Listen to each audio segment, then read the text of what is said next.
My name is Rebecca Hayes. I'm 39. For 15 years, I wore a robe, figuratively and literally, working in courtrooms, drafting rulings, making decisions that changed people's lives. I loved the work.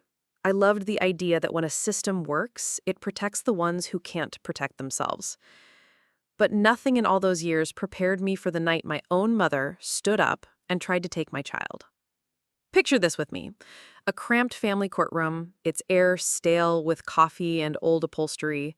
The lights are harsh, unforgiving, and they cut across the pale band on my finger where a wedding ring once sat. I'm sitting at the defendant's table, wearing a simple navy blazer and white blouse. My hair pulled back the same way it's been for years. Intentional, controlled. My heart is not.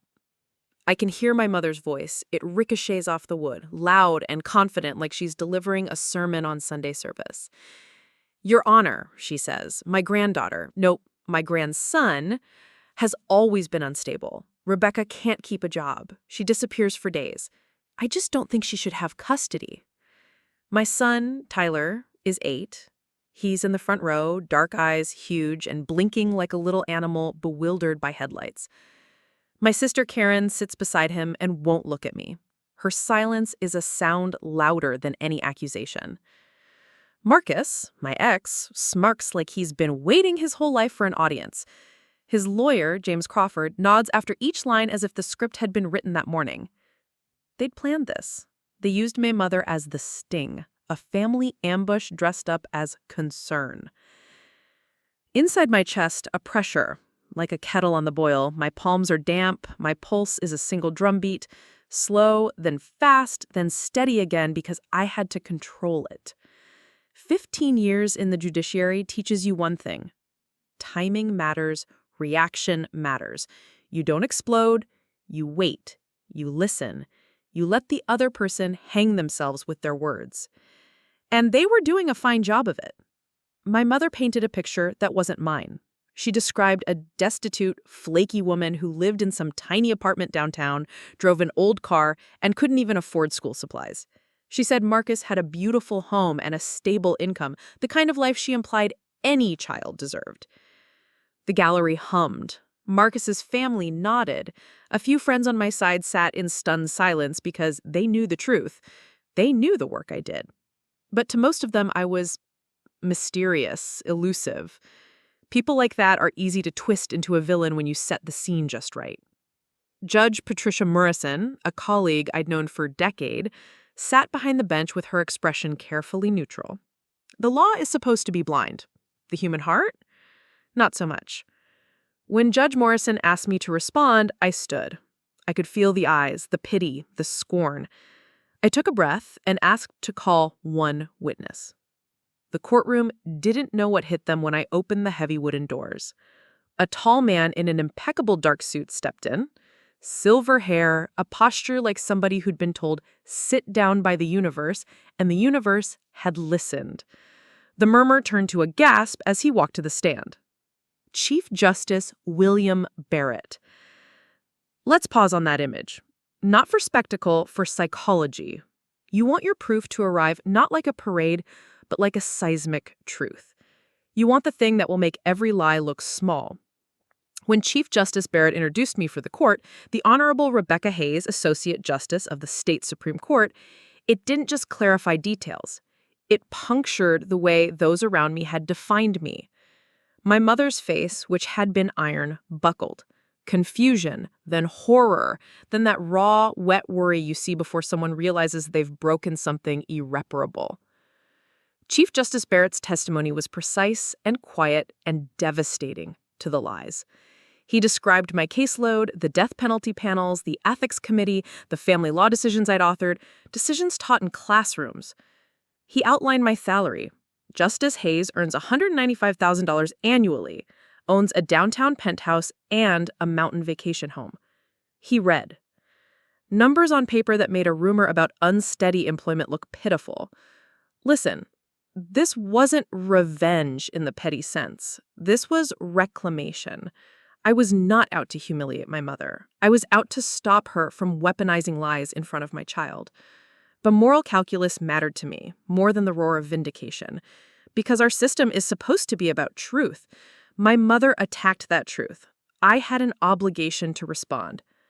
I walked them through the facts. I showed Judge Morrison my judicial performance evaluations. Dr. Sandra Williams, the court-appointed child psychologist, her report rated me exemplary. The bond with my son was strong. No concerns about neglect or instability. I submitted my financial disclosures. I offered context for why I'd chosen to keep my work private, a conscious decision to protect Tyler from the glare of a public life, to let him be a kid. I remember telling Tyler later, after the judge's decision, why I'd hidden my job. Because I wanted you to love me for being your mom, not for the robe. He grinned and asked if I could send people to jail. He's 8. He thinks courthouse power equals superhero status. It's adorable and humbling. Marcus sputtered when pressed. She said she worked at the courthouse, he stammered, as if that explained everything. 6 years of marriage, and he had never looked. He'd assumed I was a clerk. He'd assumed my work was small. Those assumptions were not just about ignorance. They spoke to a pattern, a refusal to know, a refusal to try. That's betrayal in slow motion. The gallery shifted. People you think are neutral suddenly take sides when someone offers them a tidy villain. When I finished, the silence was heavy.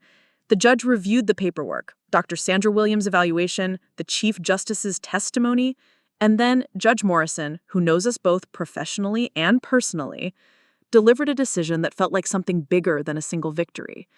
She considered the evidence and a character assassination that had almost worked. She granted me full custody with a provision for supervised visitation for Marcus for 6 months while he completed court-ordered parenting classes. Relief is a strange thing. It's not fireworks. It's a long exhale that stretches your shoulders and makes your knees not quite weak. Tyler ran to me after the courtroom emptied and hugged me like the world had tightened back into the right shape.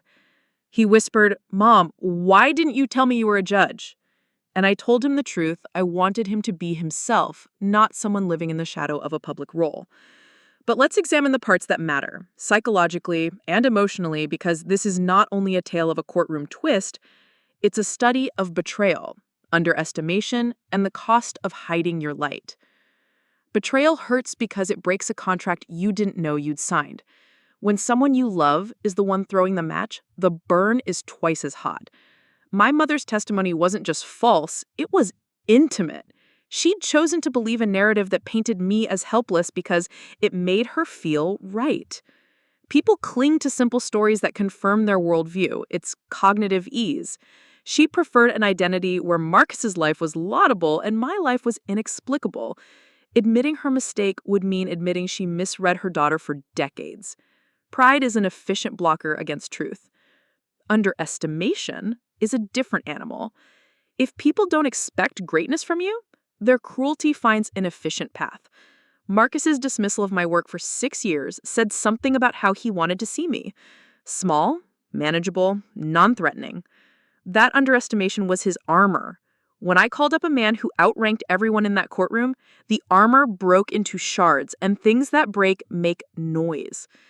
If you're sitting there thinking, how would I protect myself if something like this happened? Here are 3 things that mattered in my case. Evidence matters more than feeling.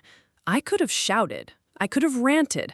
But law and life responds to proof. I collected it. I submitted it. I let the papers speak louder than anger. Timing matters. I waited until the moment when their performance was fully on display. There's power in response, not reaction. Keep your moral compass visible. My goal wasn't public humiliation. It was restoration of truth and my son's best interest. That kept me steady. It guided every rhetorical choice I made in court. After the decision, my mother sent me a letter of apology. 4 pages. Tear-stained or not, the words looked like an attempt to stitch the fabric back together with thread she'd burned. I didn't respond. Some wounds need tending. Some don't get closed with an email. Marcus completed his parenting classes 6 months later and regained unsupervised visitation. He never remarried. He never again questioned my ability. That's not the point. The point is that a betrayal like this rearranges the coordinates of relationships. You can forgive, you can reconcile, or you can accept that the map has changed. As for Tyler, he tells his friends I'm a judge. He's proud. More importantly, he learned a lesson that will matter when he's older. That truth has a way of finding daylight, but you sometimes have to open the blinds. I learned a different lesson too. In trying to protect my son from the consequences of my public life, I hid too much of myself from the people who should have known me best. Hiding your light doesn't protect you. It makes you easier to misread. So I stopped shrinking. I stopped letting my life be a mystery that other people could fill with fantasies. I let people see the work. I let Tyler see his mother standing tall for what's right, not quietly in the background, but fully in the light. Justice isn't about ego. It's about fairness. Sometimes you serve it externally, sometimes you have to claim it for yourself. The judge's gavel came down. The decision was read. In that moment, all the small humiliations, the nights of whispered assumptions, the quiet disbelief in family gatherings, the casual cruelty of, she's probably a clerk, compressed into one definitive sentence. Custody awarded to me. My mother's eyes filled. Not apologies at first, just the raw dawning of consequences. Marcus looked down. The lawyer shuffled papers like someone trying to find a way out of a burning room. And Tyler? Tyler's arms wrapped around my waist, and for the first time in months, I smelled his hair and felt everything align. Triumph rolled through me, but it wasn't joy, like victory. It was relief. It was vindication. It was a deep, honest moment when justice and love intersected. So, what's the takeaway? People will underestimate you. People you love can hurt you. But when you stand on the truth, when you gather fact and keep your purpose clear, justice can be quiet and absolute. You don't have to shout to be heard. If this story gave you chills, smash that like button and tell me in the comments, what would you have done in my shoes? And if you're into justice-served stories, subscribe. I post real, dramatic stories of betrayal and payback every week. Thanks for listening. Be kind, be brave, and don't let people define your worth.